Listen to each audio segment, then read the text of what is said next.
Hey guys, it's still Wednesday and it's still Eileen, yes, in one form or another. Hi. I'm recording this today because I'm in kind of a multifarious, if that's a word even, um, sort of a process of thought happening here. Lots of different angles and things. So I thought I would just come back out and do another one. Yes, that's a bit better. I actually have to sit my phone in a particular way into this contraption here for it to look more or less, you know, like I'm not off to the side like that. Couple of things. So in my previous video about the stabilizing, I should have said probably, chakras and what that has to do, how I can investigate this actually thanks to my ovulation issues that I keep having. If I don't do anything, if I don't pay attention to actually choose to work on this lower dantian, at some point or other, no matter how much tumo I have practiced in the intervening month, the ovulation is just gonna get at me. It's just gonna hijack my system. It's going to take over, and that's been bugging me. Okay, so hence the whole development into third checkpoint has to do with second chakra, has to do with self-realization, chain of thought right there. Okay, so another chain of thought that has to do with this is, why isn't this all common knowledge? Why is it so difficult for us? Me being a white, so-called Belanda, that's an Indonesian word back from the days where my mum was actually born in Indonesia before the war, so it's a long time ago, 1934 that was. White, colonial, rich, all that stuff, you know? And that aspect of our culture, you would tend to think that we are wealthy, well off, and we should be happy. We should be content with all the grabbing that we did. I don't think grabbing is good for you. Also, over history and in 300 years ago, some very much against that. Also, since the grabbing mentality, I didn't know I was going to get into all that, is more or less, it's so endemic, which isn't the same as pandemic, it pervades the system that you're in. I've just been to the market. I been to the supermarket and a couple of shops and things to get me supplies.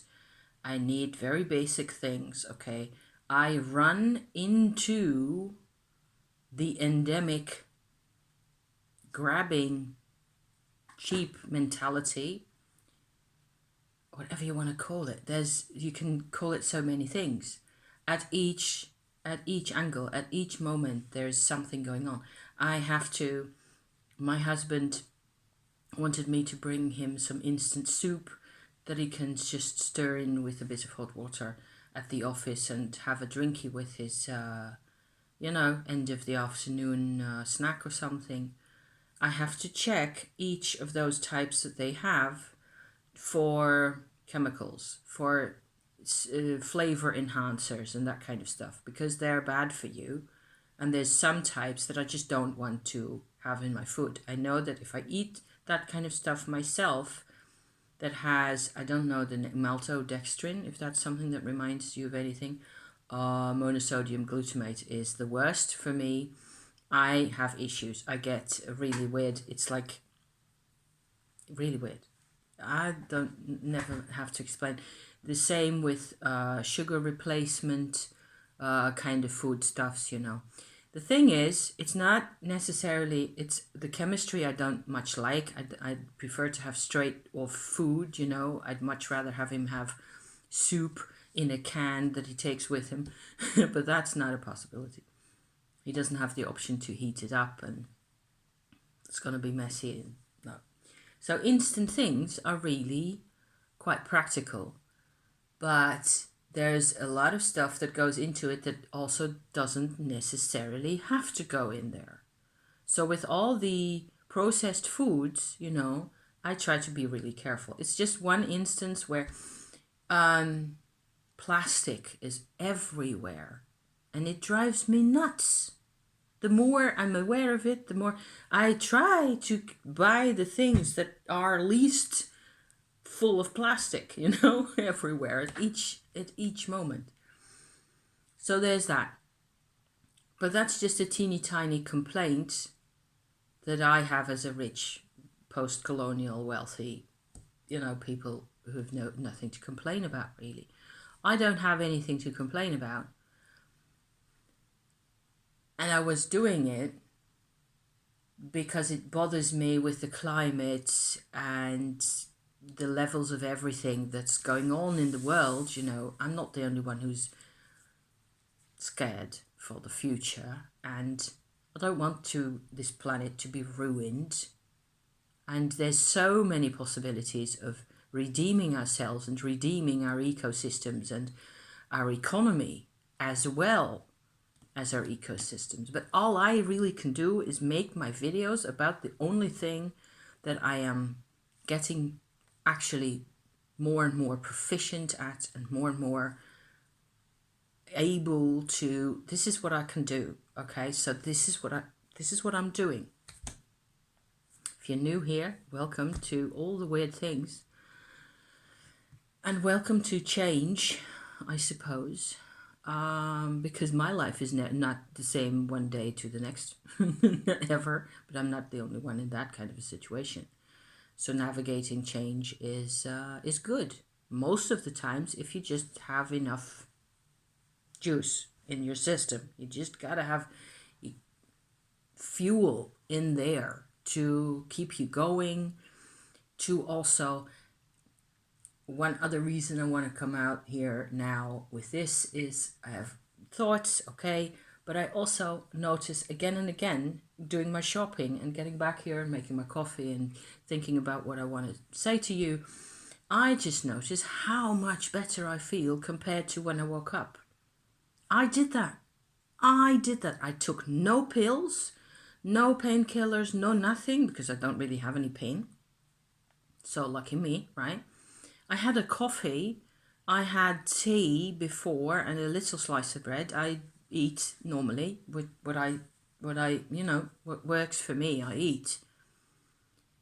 And, but that's not why I feel so much better. I feel alive, like all the way in. I feel alive, and it feels bloody awesome. I feel like I could carry a horse. Though I can't carry a horse. Have no illusions about the muscle, strength in there, because no joy.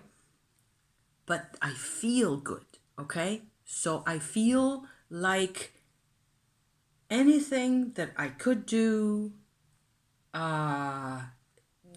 okay, my brain isn't completely awake yet because I tend to be a late riser, and I've always been. I'm hoping that actually doing more of this and getting more of the chakra alignment and all the rest of it out here, that actually my brain will be able to participate in the whole joyful episode and wake me up a bit earlier and a bit more, be part of the whole, circus of events of life as it is at that moment, at 8 o'clock instead of at 11, because I'm done with being a sloth, and just hanging in like that and being asleep the whole time. After 11, I'm okay. I tend to be okay, but it's been my rhythm since I was a tiny person. So there. But how good I'm feeling, because everything tends to be, it's realigned, everything is opened up. I can talk to people, I have fun, people are happy to me, they respond in positive ways, everybody according to their own personalities. I can see who they are, they see me, we're fine. I go to the market, which is another little teeny tiny like economy thing that I've developed over the past year and a half, what with the lockdown things that have been lasting for so very long. It was such a grind, you guys. I don't know what it's like at your end, but we've had long periods of lockdown. At the moment, there's a rise in COVID infections again, quite a big one. And for whatever reason, we are not done with this whole COVID thing, which I knew about, of course, that was going to happen. I could have sort of seen it coming, but not in what shape, of course. So we are back to face masks and a tiny level of lockdown that pubs and restaurants and shops aren't allowed to be open past, 8 o'clock in the evening. So the nights are back to quiet time, There's been long periods where only the supermarket was open, and my market here, which I have gone to like a homing pigeon. I have come to reappreciate 20-fold my weekly market with fresh vegetables, fruit, cheese and eggs and meat. Okay, I eat all the things, fish also, I eat everything. I am not into veg mode. I've never been. I have reasons for that are personal, also beyond the fact that this is just the way I live, One of the reasons that sort of, I don't know how to say that make vegetarianism unappealing for me is that I was forced to live as a vegetarian for 5 months when I was 6 years old, 6.5 years old. And that was in combination with the emotions of the period, this being a foster situation in a bad divorce with lots of drama. It's not for me. Even though I appreciate a lot of what's going on with animals, I try to, what with the market, what I was talking about, okay, it's about buying locally, buying fresh as fresh as possible, from people who are not organic, okay? They don't do organic. They do free range, and as far as I know, I buy what tastes good, what tastes like proper, food. So that has been working really well for me as a sort of a countermeasure to keep my morale up during the whole lockdown thing. I've still had the market. And there have been times, often enough, where on a Wednesday morning I wasn't feeling it and it was cold and dark and raining and whatever, and I was just not feeling any of it, what with all the changes in my life, my processes and all the kit, going on. I had to pick up my ass and kick it out the front door with my bank card and my keys and my hat on my head in order to go to the market and get my supplies for the week. And each time doing it, and just getting my stuff and getting what I need and being able to just reach into my freezer over the week to grab something, and make a proper meal has made a massive difference in how we were dealing with lockdown. Feeling like I could actually actively do something, do a countermeasure in my own life, keep us trucking, keep the show on the road, which is what I've always been saying. So economy, lockdown, things, I'm not sure about the lockdown levels that we will be going into at all at the moment. It seems like because of the sort of a measure that we are having at the moment with face masks and limited times of shops being open and things, and limited, social distancing is back in, all that. I seemed to see at some point in the graphs that there was actually already a slackening in the number of infections. They will be back out to tell us about it, what the idea is for the foreseeable future, our politicians who make the decisions in this whole thing. So we will see what happens. I don't think we're completely out of the drama yet. what with the planetary positions and the lunar eclipse that's coming Friday and a couple more things, there's a couple of things in terms of astrology that I've noticed that are kind of extra complicated for me in my life, that I won't bore you with, but I've been noticing them again and again and again. What with the moon conjuncting blah and things happening, and each time it was hitting the nail on the head. So change is inevitable, whether I have to be dragged in there.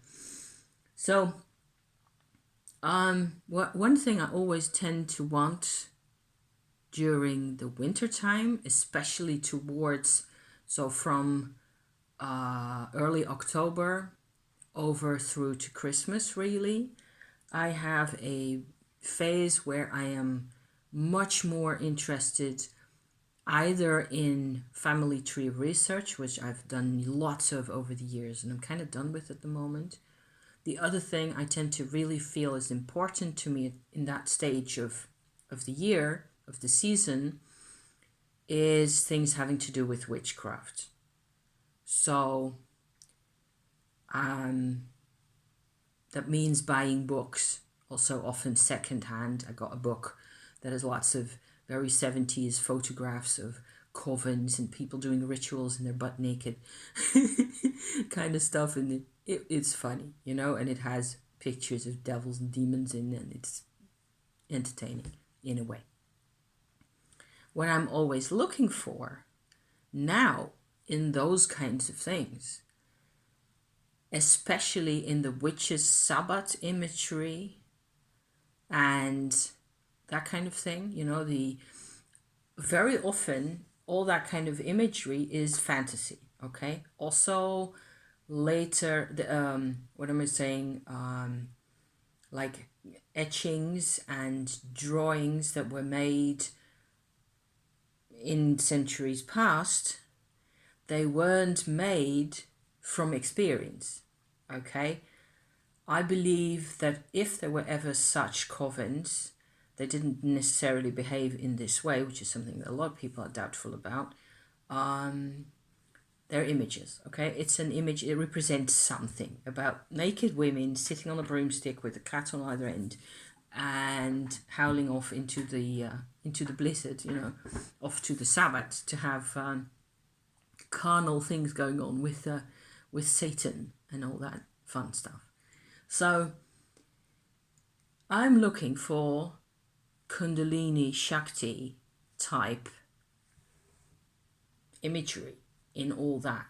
Seeing whether I can see things I can sort of recognize or relate to from my Tumo practice in the culture, okay? So one very fun example that I think still is pretty much good fun in this whole witchy phase that I'm in, kind of, you know, is that I've been watching The Craft, the original, the 1996 movie with those particularly awesome actresses. The Craft, the real, you know, the real one, as opposed to the legacy one, which is I've just seen bits of on YouTube, and most of it was not floating my boat that much. The original Craft movie is pretty interesting. I've watched it twice now, because they show it for free on my my subscription on the telly, and I will watch it at least once more, because that's how my brain works. I need to revisit events in the sequence, and for me to finally understand, oh, hang on, seeing it for the third time, I now understand how this event sheds light on an event like 3/4 of an hour later, okay, in the movie. That's how it takes me a while to figure that all out and to connect the dots, so to speak. So I was watching The Craft again and keeping my eyes peeled for a Kundalini vibe in there. And it's so hard to find. It's so difficult. I believe the appeal of anything witchy, anything, it is a consistent imagery, a consistent a mythology, if you like, that has a number of elements that you can sort of choose from. You can choose to go in this direction with it, or in this direction, or in a nature direction, or in a creative arty direction, or what, but it always contains, I believe, a certain element of connecting to nature is always in there, and a certain element of willful, if you like, distancing oneself from social conventions. Those two together are, in my book, what makes up a definition of a witch, male, female, mostly female, because we feel like that often, more often, certainly with female cycles and so on. So you get, with a female version of this, what you get is a need to pay attention to the moon, for example. For a male, paying attention to the moon means more if you can actually relate it to astrology. So hence the connection. It is nature plus distancing yourself from social conventions. Trying to look at things in your own way. Trying to find meaning in life beyond what society tells you it has to be like, with either with the church or with politics and economy the way they are and all that, ideas, the priorities, okay? You get a shift in priorities when you go to witchcraft. Is my basic, that's what it feels like to me, okay? So being creative, it depends on who you are, what kind of a witch you become, whether you're creative in writing, for example, or whether you make candles. Like, for example, I've made my own graveyard dirt candles, which was a ton of fun to do. I need to order me more paraffin. And yes, I order things online that I can't get any other way so far. But I mix in materials, and a bit of graveyard dirt is in there. And they burn just beautifully, and I enjoy them very much. Incense is another sort of a craft that I've been using to be part of my larger craft, and crystals are part of that, and it just depends on what you like and what you like to do. Writing and my drawing and arts, making pictures and painting, things like that is very much part of it. It's not like some things are witchy and others are not. I believe it, the moment you choose, to whatever extent, to be your own person and to not have everybody tell you exactly what life is about, that moment you become kind of a witch in a way. So it can be very small. It can be having an app on your phone that tells you what the moon phase is at, that kind of thing. Maybe that's enough, maybe that's all you can afford to do at that time or something, So I'm wondering why, my basic question in all this is, why is Tumo and or Kundalini Yoga, especially Tumo with the Dantians, with the Chinese input about the Dantians, because that combined with the knowledge of the chakras and Shakti energy from India, the combination of those two makes Tumo, okay? Seeing how much good it does me and how many miles I've traveled already with Tumo in my belly, getting change organized, changing my own mind about things 100 times over and feeling so much better for it. Why isn't this more common?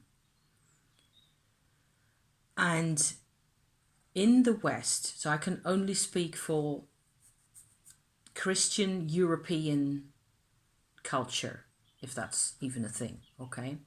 If that even exists, because there's no homogeneity, there's no uniformity. Going from here to Germany to Belgium, you get massive cultural differences. Within the Netherlands, where I live now, is we have a very strong Catholic Christian substrate in the culture. It's still there, even though hardly anybody has any. It's more a social kind of a structure than a belief structure at all. Whereas where I come from the northwest part of the country, Protestantism in my family certainly didn't have many things to look at, or like liturgy, church happenings and events and celebrations and all that type of stuff. Not even text that much. But they were more, their attitude towards religion, mysticism, and the place it takes in a person's life is what less social, more individual is how I would describe it, okay? And more serious. Because you cannot rely, people out there in Amsterdam and the areas in the West feel, because of all the levels of traveling and people changing their lives and their work all the time over generations and centuries, what you get is a huge mix of people and a loss of tribe.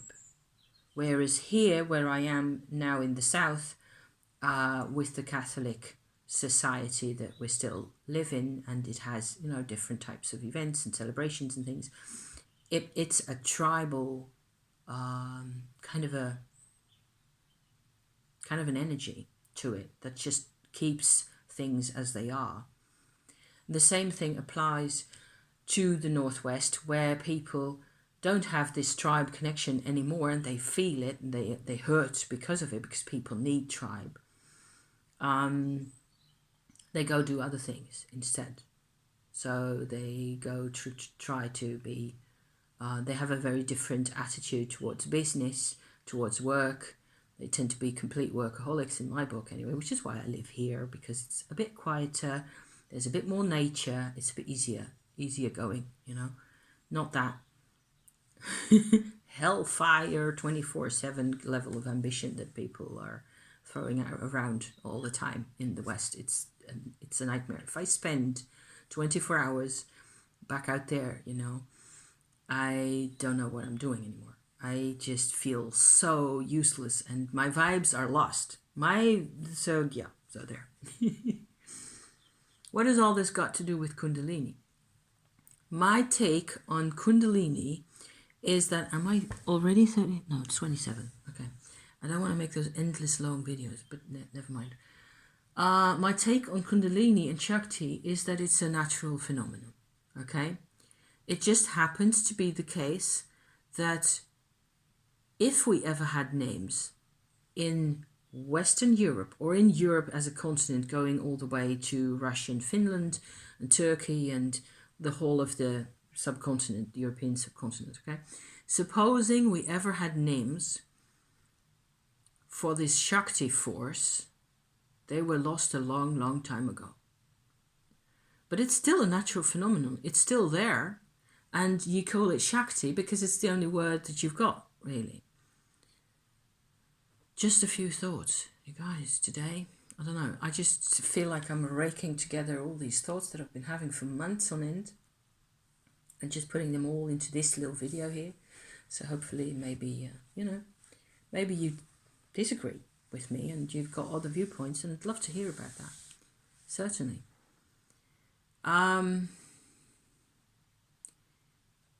We lost all the names. We've got, one of the things that I suppose is certainly connected to the Shakti experience, or the earth energy experience, would be what's left of an earth goddess experience, okay? So that's where you, of course, go straight into witchcraft again.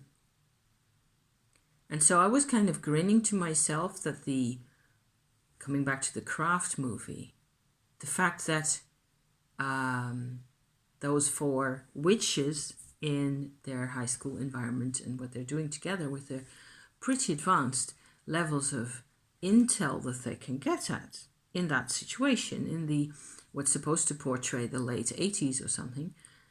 I did not get those books, but it was, I suppose it was California. I'm not completely sure where it's taking place.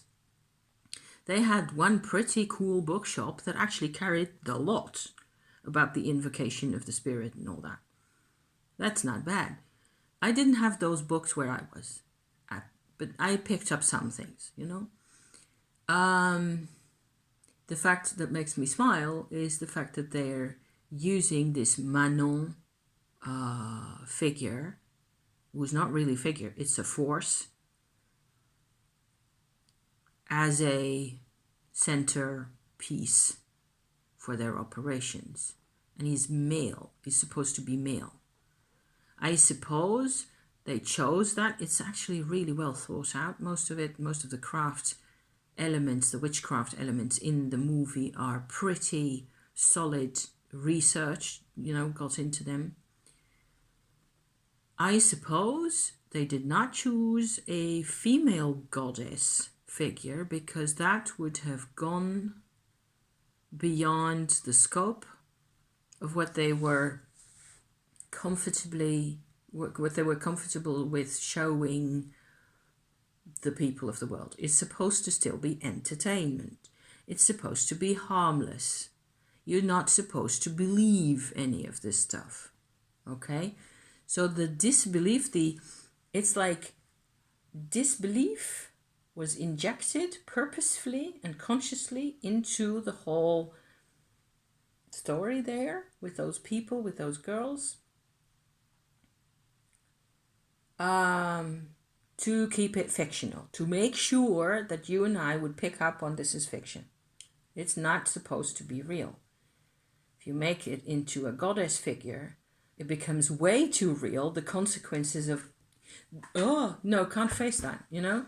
All the women seeing this movie would suddenly band up together and be done with patriarchy. We get all that again. All that has happened already during the, feminist uprisings that there were in the past. So there have been several of those where women just had enough of the situation that they were in and they took to the streets with each other and found out that things actually could change, things could be different.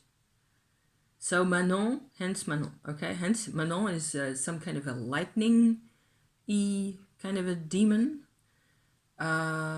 force. And they managed to convey pretty well, considering that he's not real, that his name has not been used for a divinity or other mystical important figure before, okay? It's completely fictional. But it's a very different approach from anything given in, I suppose, for lack of a better word, patriarchal religions. The only place that I am reminded of where Western Europe, or Europe as is, has maintained some sort of a contact with an earth goddess, which I was saying earlier, so rambly this thing, is in the Orthodox icons of the Virgin Mary. Some of them, to a very small extent, I think they still represent an Earth Mother Goddess. And there are in France and in Spain, mainly, also around here, some in Catholic areas, so not Orthodox Catholic Christian, but regular Catholic Christian areas, there are medieval mother and child statues that often made out of dark wood, often walnut wood or oak wood, and very simple. Often they're very simple carvings of a mother goddess enthroned with a child in her lap.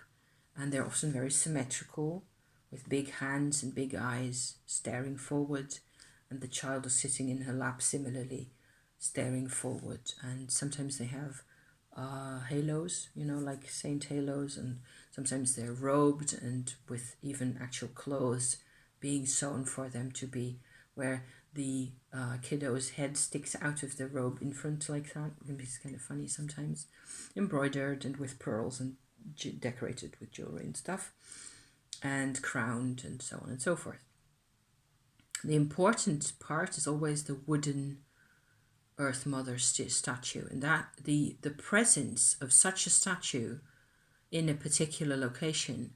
My husband and I have visited those quite a number of times already in different parts of the continent here, and it is always it's a very consistent, non-linear, comforting and kind of frightening experience at the same time to visit those statues. Completely extraordinary. And you can sort of feel, if I look at my experiences that I've had, there's a couple, there's one in a like a chapel not too far from here, like half an hour's drive away from here, where theoretically the statue was actually replaced by another one that's kind of ugly, and it's got like these really ugly big white eyes, and it's rather crudely made. None of that matters. There's a presence from the combination. Something was incorporated from outside into the patriarchal system that was going around. It was adopted. Mother got adopted because the people they weren't doing religion without the mother goddess. Okay, something like that. And I have found that I made a statue like that for myself. I wood carved a statue like that for myself. I've made a video about this, so I'll find it and stick it in the description to this one, because I'm just too lazy to go and get up and pick her up again. My statue has never been consecrated in any way, which means that it hasn't been vibrationally connected to the levels that it's supposed to connect to, really. It is my making of something that I love, okay? It is a small kind of a consecration that I made in the making of it, and that is enough. And I polished her, and it's yew wood that's been burnt, so it's really dark and pretty. And I appreciate having her in my room a lot, but I've never looked at her up until now as an actual representative of the old adoption process of the mother goddess, of the heathen mother goddess, who had lots of attributes that some of us, that you can actually sort of, pick up on if you look into old rituals, and all that makes a lot more sense. Actually, it's the same with all the witches' Sabbaths and all that kind of stuff, that they're always supposed to be worshipping Satan, where if you look deeply enough and read enough about the stuff, you're going to read about the witches' goddess, Aradia or Herodias. There's several names, and you never really get to the bottom of anything good, because there aren't any texts from those types of periods, because over the past 2,000 years, probably longer, probably 2,500 years, what's happened in Europe is that all the earth connecting kinds of approaches to life were sacrificed. You were supposed to abandon your old religion, your old attachments to mother and whatever else had to do with that in that context, in favor of what we now call patriarchy, what I, with my 20th century vocabulary, call patriarchy, in favor of the economy that we have now, in favor of the self-serving, arrogant, male chauvinist, dare I say it, females have contributed to this, often feeling very dissatisfied in the process, you know. In the Protestant culture from the northwest of this country that I referred to just now, and that means my own physical mother, my mum, okay, was disgusted with any reference to the Mother of God, to Mary. Disgusted. I'm remembering now. But it hurt her because she was disgusted with her own mother. There was a huge personal conflict between the two of them that never got resolved, that I am sitting here trying to resolve with my tumo and my chakras and God, my white light and everything, anything that will help, you know, because I hate the conflict. They had conflicts going centuries back. It was like the whole of human, tribal, vibrational society / culture was broken out of its mold, is what I'm thinking now. Disjointed parts of it are still floating around today. Going back in time, mentally trying to recapture that state of affairs where probably there was a bit more knowledge of Shakti energy and earth energy and that kind of thing. We will never know what form that took, what kind of practices they had. Because writing things down is of this system, the instead system, which is disjointed. So I'm just pointing out a few things here that you already knew, which is more or less what I do the whole time, and what I think lots of people do is just pointing out things that you already knew, just for the heck of it. So, whereas the woman who has the witchy shop in the Craft movie, which is of course crucially important, she has Virgin Mary statuary and imagery all over her place. They're all over. And altars to the Virgin, no Manon, there. So, And in the end, Sarah, who connects to her own mother, yes, awesome, very non-patriarchal. I'm appreciative of that. I'm getting to appreciate the movie more and more, what with less drama and spiders and snakes, and more seeing what people are actually doing and who's winning in the end. There's a very strong mother vibe, after all, in the whole movie. I only feel excruciatingly sorry for Nancy, who sold her soul to the devil, you know, for the wrong reasons. Well, she had perfectly sane reasons for doing that, because she didn't have a strong mother. So having the message from the movie then, in my book, in my words, would be that having a strong mother counts. Always.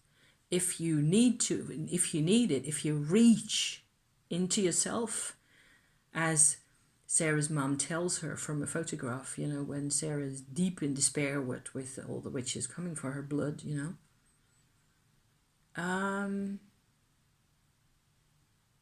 Reaching in, you have to still do your own reaching, and we can still do that. And so that makes it a completely revolutionary message that's coming out of this movie still, after all those years. Awesome. I love it. So I'm grateful that they're broadcasting this thing finally, and I finally get to watch the whole thing as many times as I like, in sequence, not with, you know, the sound all messed up or something else weird happening, or just bits and pieces on YouTube, which I've been doing so far. And connections to mothers are crucial in all this, you know. How long have I been talking? 3/4 of an hour. Any conclusions? Connections to mother. I didn't think I was going to end up here with my Mother Mary. Doesn't matter what you call her. There have been, like in the north of Spain, there's like a Basque tribe that still have Mary as a goddess figure, apparently separate from Christianity completely. It's supposed to be still alive. I don't know exactly whether there's any rituals or anything of the sort.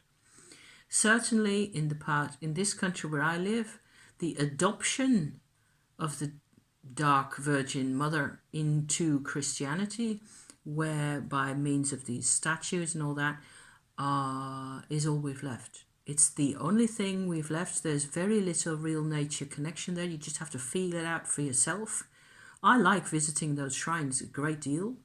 I go as many times as I can, and I try to just be sort of tone deaf to the patriarchal talk that is carried around on the field around me as well, you know, with subservience and victimization and ideas of sacrifice that are supposed to be inevitable especially for everybody, really. Humans being less than free to make up their own minds. I've always felt that this whole 2,500 year long enslavement of the forces within and without, that it was necessary, that by the contrast and by all the horrors of the wars and all the horror teaches us the contrast. And what we need to be doing is resolving the contrast. Well, I think that's the first step always, is resolving the contrasts in our own lives. So for you, that means something else than it does for me. It's still the same kind of an operation. Wanting peace, wanting life, choosing to do what feels right, even when it seems completely impossible to choose, when there's things pitted against each other that you just cannot abandon either. So maybe adoption helps here. Adopt the forces back into one's life, and that's what the craft is all about. Hey, fun. I was having fun here. I hope it sort of communicates slightly. I'm gonna finish my lukewarm water here and watch somebody else talk for a change. Thank you, my blessed dears.